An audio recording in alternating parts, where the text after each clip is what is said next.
आइए हम लोग Nathan baker effect that is hyper conjugation के बारे में आज जाने। इसके पहले हम लोगों ने जाना हुआ है inductive effect, electromeric effect, mesomeric effect और आज बात होनी है हाइपर कंजुगेशन की। ये सभी इलेक्ट्रॉन के डिस्प्लेसमेंट के कारण मॉलिक्यूल पर होने वाले प्रभाव की व्याख्या करते हैं। इसी की बात हम लोग कर रहे हैं। हम लोग जानेंगे कि हाइपर कंजुगेशन है क्या। तो सिग्मा और पाई इलेक्ट्रॉन का, सिग्मा और पाई इलेक्ट्रॉन का conjugation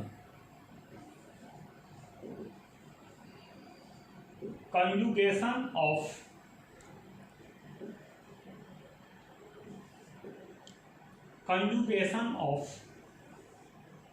sigma and pi electron, इसी को बोलते हैं क्रिया विधि के द्वारा इस सिग्मा और पाई इलेक्ट्रॉन का डिलोकलाइजेशन बताया जाता है। ये कहलाता है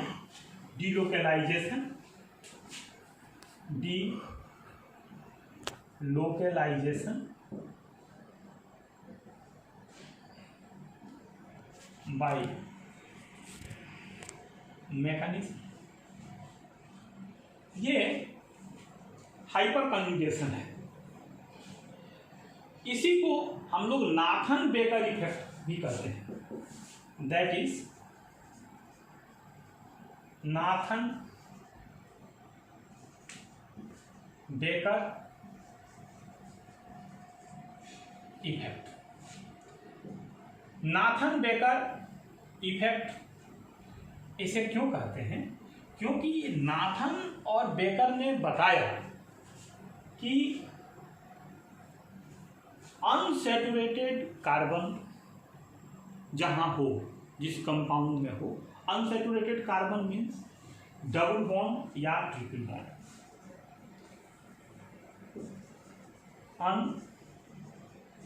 unsaturated carbon it means carbon carbon double bond और कार्बन कार्बन ट्रिपल बॉन्ड, ये जहां हो, या कार्बन आयन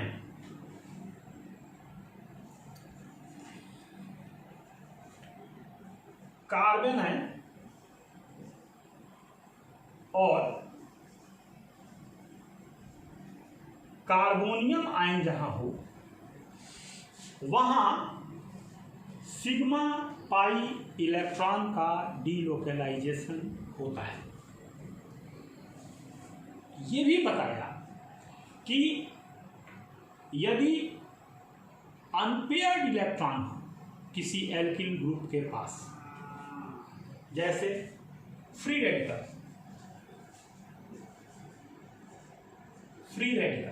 ये CH3 या ये फ्री रेडिकल, तो ये फ्री रेडिकल में सिग्मा बॉन्ड तथा वैकेंट p ऑर्बिटल के बीच इलेक्ट्रॉन का delocalisation, sigma bond and vacant p orbital के बीच इलेक्ट्रॉन का डिलोकलाइजेशन कहलाता है hyper conjugation.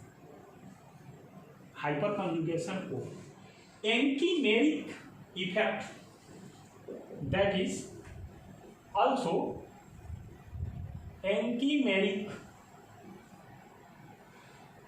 Effect no bond resonance के नाम से भी जाना जाता है, बिना बंध का अनुनाद भी इसे हम लोग कहते हैं।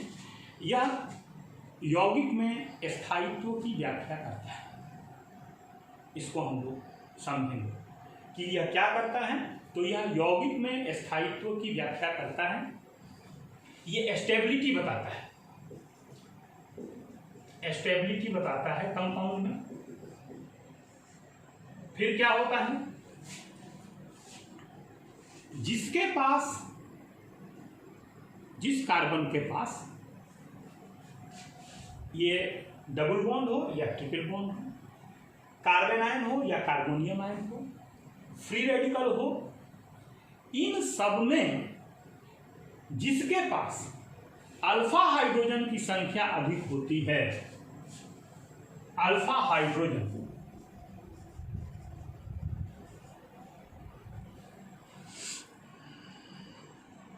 अल्फा हाइड्रोजन जो है, इसकी संख्या जिसके पास अधिक होती है वह हाइपर कंजुगेशन अधिक प्रदर्शित करता है। तो मोर number of alpha hydrogen more hyper conjugation. तो हम लोग इन बातों को समझेंगे, इसको पॉइंट बना लेंगे।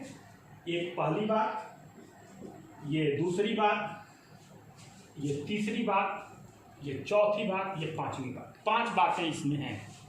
पहली बात क्या है कि conjugation of alpha and pi electron delocalization by mechanism is known as hyper conjugation. दूसरी बात कि नाथन और बेकर ने बताया कि unsaturated carbon it means carbon carbon double bond, carbon carbon triple bond, carbonium ion और कार्बन आयन जिसके पास हो उसके पास सिग्मा पाई इलेक्ट्रॉन का डीलोकलाइजेशन होता है। या फ्री रेडिकल अर्थात वह एल्किल ग्रुप जिसके पास अयुग्मित इलेक्ट्रॉन हो, वह उसका sigma bond vacant P orbital में इलेक्ट्रॉन का डीलोकलाइजेशन मीन्स, लोकल मीन्स स्थायी और डीलोकल मीन्स विस्थानीकरण। जो लोकल है उसकी लोकेलिटी समाप्त करना डीलोकल कहलाता है, डीलोकलाइजेशन। तो हम लोग ये क्या करता है, तो ये स्टेबिलिटी बढ़ाता है। और यह किस पर निर्भर करता है, तो number of sigma hydrogen, sigma hydrogen की संख्या हाइपर कंजुगेशन के बारे में बताते हैं। अब हम लोग इसका एग्जाम्पल देखते हैं। हम लोग किसी एक को लेकर के उदाहरण देख सकते हैं। जैसे अनसैचुरेटेड बॉन्ड की बात पहले हुई थी, नाथन बेकर ने कहा था, तो पहले अनसैचुरेटेड बॉन्ड की बात देख लें। ये कार्बन कार्बन डबल बॉन्ड है, ये हाइड्रोजन है, ये हाइड्रोजन है। अब इसके पास, ये कार्बन के पास डबल बॉन्ड है, इस कार्बन के पास भी डबल बॉन्ड है, तो इसके पास अल्फा कार्बन ही नहीं है, तो अल्फा हाइड्रोजन नहीं है। It has not alpha hydrogen. लेकिन यदि ये कार्बन और ये कार्बन में डबल बॉन्ड है और इसके पास 2 हाइड्रोजन है और इसके पास 1 कार्बन है, 1 हाइड्रोजन है, और इस कार्बन के पास 3 हाइड्रोजन है, तो इसके पास अल्फा हाइड्रोजन की संख्या 3 है। क्योंकि अब ये कार्बन इसके पड़ोस में ये अल्फा कार्बन हुआ, तो ये अल्फा कार्बन है, तो 1 2 3 अल्फा हाइड्रोजन है। मेरी बात समझ रहे हैं ना? जिसका फंक्शन होना है उससे जो पहला कार्बन जुड़ा होगा वही अल्फा कार्बन कहलाता है। अल्फा मीन्स सक्रिय, एक्टिव, और एक्टिव कौन है, जो फंक्शनल ग्रुप के ठीक बगल में हो। जैसे आपके मित्र का फंक्शन हो रहा हो, उसकी शादी हो रही है, तो आप कौन हैं, अल्फा, इसलिए कि आप ठीक उसके बगल में जुड़े हैं। और कोई भी बात, कोई भी मामला फंसता है तो तुरंत ऑफिस में कहा जाएगा। ध्यान रखिएगा, ये अल्फा है, और इस अल्फा कार्बन से जो हाइड्रोजन जुड़ा होगा वो भी अल्फा होगा। अब अगर आपके मित्र का फंक्शन है तो आप अल्फा हैं, और आपसे जो लोग जुड़े हैं, है ना, वो भी अल्फा हैं। तो अब अल्फा की परिभाषा समझिए। अल्फा जो है ना, वो लैटिन भाषा का पहला लेटर है। जैसे किसी को ए ग्रेड मिलता है, ए फर्स्ट है, ए मीन्स फर्स्ट, ऐसे अल्फा मीन्स फर्स्ट। तो हम लोग देख रहे हैं कि अब इसमें क्या संभावना होगी कि अगर ये यहाँ पर इलेक्ट्रॉन का विस्थापन होता है तो ये इलेक्ट्रॉन यहाँ चल जाएगा, और तब जब यहाँ चला जाएगा तो क्या होगा, इसको देख, इसके पास धनावेश हो जाएगा, और ये कार्बन, ये बंधन डबल हो जाएगा, और ये कार्बन के पास एक बंधन हो जाएगा, और इसके पास दो हाइड्रोजन जुड़ जाएंगे, और ये दोनों इलेक्ट्रॉन इसके पास आएंगे, तो इसके ऊपर माइनस चार्ज हो जाएगा। ये डिलोकलाइजेशन हुआ ना। क्या हुआ कि ये इलेक्ट्रॉन इसके पास गया तो ये इलेक्ट्रॉन इसके पास गया, और जब इसके पास इलेक्ट्रॉन गया तो इस पर माइनस चार्ज हो गया। ये बॉन्ड इसके पास तो चार्ज होना चाहिए था, लेकिन यहाँ पर नहीं हुआ, क्योंकि इसके पास जो चार्ज आया, इन दोनों के पास एक नया बंधन बन गया। तो ये सिग्मा पाई बंधन यहाँ चला आया, और पाई इलेक्ट्रॉन और सिग्मा इलेक्ट्रॉन दोनों इलेक्ट्रॉन का एक साथ डिलोकलाइजेशन, इसलिए इसको बोलते हैं नाथन बेकर इफेक्ट, इसलिए इसको बोलते हैं हाइपर कंजुगेशन। लेकिन अब इसके पास संभावना कितनी है? एक संभावना ये है, दूसरी संभावना क्या है ये देखिए। दूसरी संभावना ये है कि ये जो हाइड्रोजन H+ यहाँ हम लोग देख रहे हैं, ये H+ ये नहीं होकर के ये वैसे ही रहे, हाइड्रोजन है, देखिए ये कार्बन है, ये हाइड्रोजन है। इस बार ये वाला हाइड्रोजन हट गया, क्योंकि ये जो ऊपर ये बंधन था ना, H+ निकला था, अब ये बगल वाला H+ निकल गया, और तब ये डबल बॉन्ड, और फिर ये कार्बन, और फिर ये कार्बन, और इस पे माइनस चार्ज, और ये दोनों हाइड्रोजन। फिर ऐसा भी हो सकता है क्या कि ये हाइड्रोजन इस बार निकले, वही घटना जो इन दोनों हाइड्रोजन के साथ हुई वो इसके साथ भी हो सकती है। Double bond carbon, single bond carbon, minus charge, ये हाइड्रोजन यहाँ जुड़ा रहेगा, इसके साथ कोई छेड़छाड़ नहीं हो रहा है, ये हाइड्रोजन यहाँ जुड़ा रहेगा, ये दो हाइड्रोजन,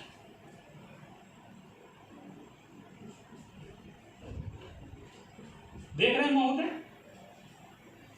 यानी आप ये विचार करिए कि ये अल्फा हाइड्रोजन जितना होगा, जितना अधिक होगा, हम लोगों ने पीछे भी पढ़ा, बहुत सारे नियम पढ़े, फर्स्ट ईयर में भी पढ़ा, फर्स्ट ईयर को ही बता रहे हैं, हम लोगों ने पीछे भी पढ़ा कि कौन सा एल्कीन अधिक बनेगा। मैकेनिज्म डला हुआ है, पहले ही डला हुआ है, उसको देखिएगा, उसमें मैं बता रहा हूँ, मार्कोनिकॉफ का नियम बता रहा हूँ, पेरोक्साइड इफेक्ट बता रहा हूँ, सेटजेफ नियम में बता रहा हूँ कि कौन सा एल्कीन बनेगा, कौन सा एल्कीन स्थायी होगा। तो एल्कीन के स्थायित्व का निर्धारण यही करेगा। ये एल्कीन कम स्थायी होगा, ये अनस्टेबल है, यानी C2H4 is less stable than that of CH3CH double bond CH2 due to hyperconjugation।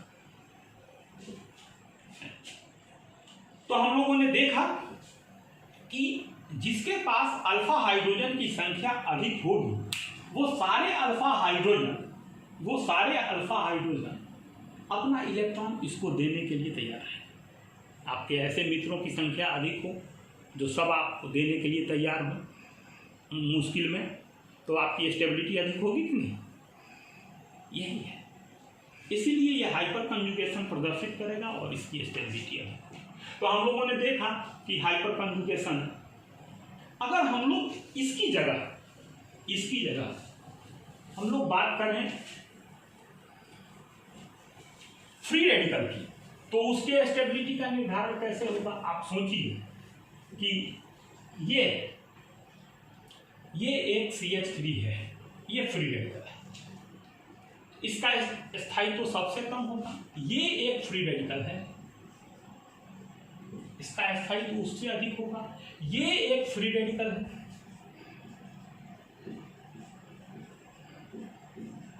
उसका स्थायित्व उससे अधिक होगा। और ये एक फ्री रेडिकल है,